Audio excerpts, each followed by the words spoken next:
Every great brand begins with a dream. Dreams made by ordinary men and women not afraid to dream of the extraordinary.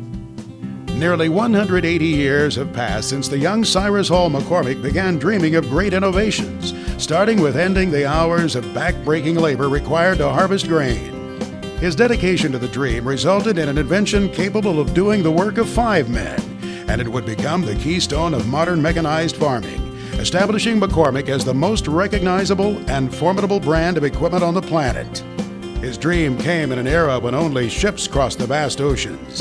However, this was no boundary for McCormick or the company that bears his name, and it flourished into a true multinational corporation. His dream became a legacy, and the history books regard him as the father of modern agriculture. While no one ever truly knew what McCormick dreamt, it's clear to everyone who makes their living off the land that Cyrus dreamed big. After receiving a patent for a hill plow and the now famous reaper in 1834, the young entrepreneur with a keen business sense began focusing on providing his tools to the ever-expanding American landscape. The Walnut Grove homestead and smithy in rural Virginia could not meet production demands and simply did not offer the distribution channels necessary to fulfill the McCormick dream. McCormick found the ideal location with railroad and waterway access to allow broad sales to distant markets. So along with his brothers William and Leander, Cyrus moved to Chicago in 1847 and formed the McCormick Harvesting Machine Company. Nearly 25 years later, the Great Chicago Fire consumed the city and destroyed the McCormick factory. Despite great financial loss, Cyrus persevered, finishing the new factory early in 1873. It was soon in full production, fulfilling over 10,000 orders in 1874. When Cyrus McCormick passed away in 1884, Cyrus Jr. assumed control of the business and wasted little time in expanding the company that already held 50% of the harvesting equipment market share. Early in the 20th century, the McCormick Harvesting Machine Company merged with 4 of its competitors to form the International Harvester Company, which began manufacturing tractors in 1906. The group later added the #1 plow manufacturer to its portfolio. The Roaring '20s brought about the introduction of the most popular tractor ever, the Farmall. A new factory in Rock Island, Illinois was built solely for the production of the Farmall, and by 1930, over 100,000 of them were working on farms and fields across America. The company became a multinational force in the 30s when production of tractors started in the United Kingdom. This period also brought about a change in tractor color to the now famous red. The letter and regular series of the Farmall, designed by Raymond Loewy, were introduced in 1939. The machines were a huge success, being manufactured for an astonishing 50 years, and were clearly the defining products in the history of the company.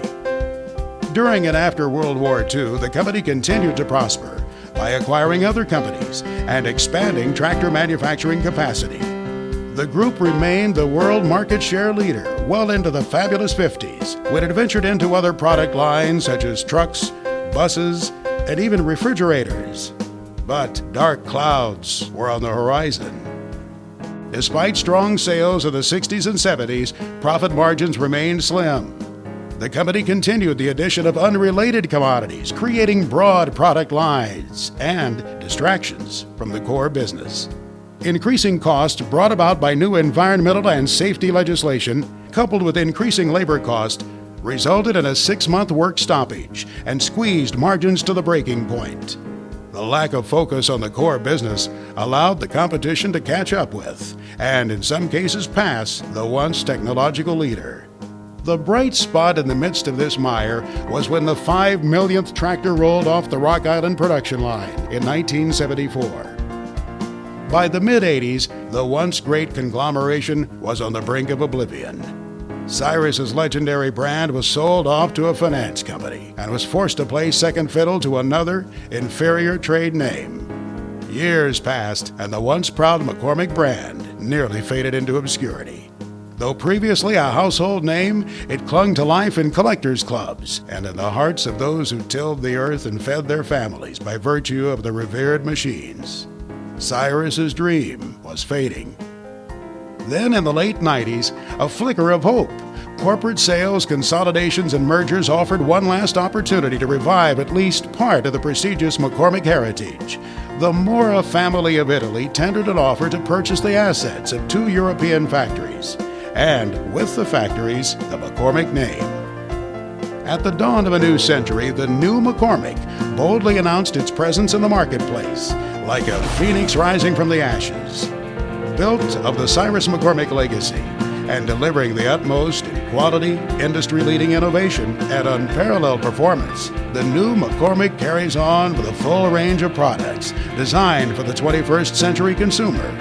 Ever growing and constantly innovating, the new McCormick is poised to conquer any challenge the new millennium can muster. After all, it's not just a name, it's a brand.